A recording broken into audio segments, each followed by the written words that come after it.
गाली कबीरा गुनाहों में से एक गुनाह है मेरे भाइयों, और अल्लाह ताला को जो काम सख्त नापसंद हैं उनमें से एक काम गाली देना है।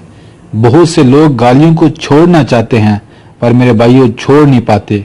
उनके लिए एक बेहतरीन वजीफा है। ये दोनों अल्लाह ताला के सिफाती नाम हैं और कुरान पाक के लफ्ज़ हैं।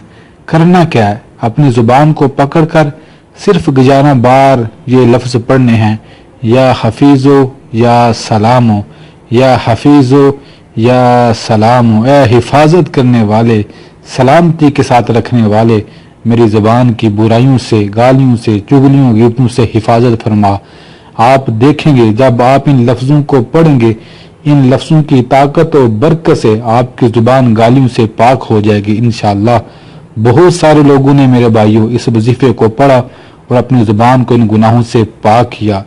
मेरे भाइयों, मोमिन को ये बात ज़ेबा नहीं देती कि वो गालियां दे। मोमिन की निशानियों में से ये एक निशानी ये है कि वो गाली नहीं देता।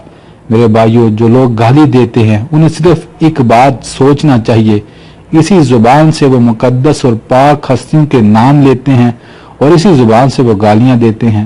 मेरे भाइयों, कभी भी किसी को किसी हाल में भी गाली ना दें, क्योंकि इससे दिलों में दूरियां और नफरतें पैदा होती हैं। मेरे भाइयों, जब आप गालियां और इस ज़ुबान से लोगों का दिल तोड़ना छोड़ देंगे, फिर आप देखेंगे इस ज़ुबान में बड़ा असर आएगा कि आपकी मांगी हुई दुआएं अल्लाह ताला की बारगाह में जल्द कबूल होंगी। अल्लाह से दुआ है, अल्लाह हमें ऐसी ज़ुबान अता करे जो लोगों के दिल जोड़ने वाली हो, ना कि तोड़ने वाली। मेरे भाइयों, इस वजीफे को खुद भी पढ़ें और दूसरों को भी बताएं। अल्लाह से दुआ है, अल्लाह हमें कहने सुनने से ज़्यादा अमल की तौफीक अता फरमाए। आमीन।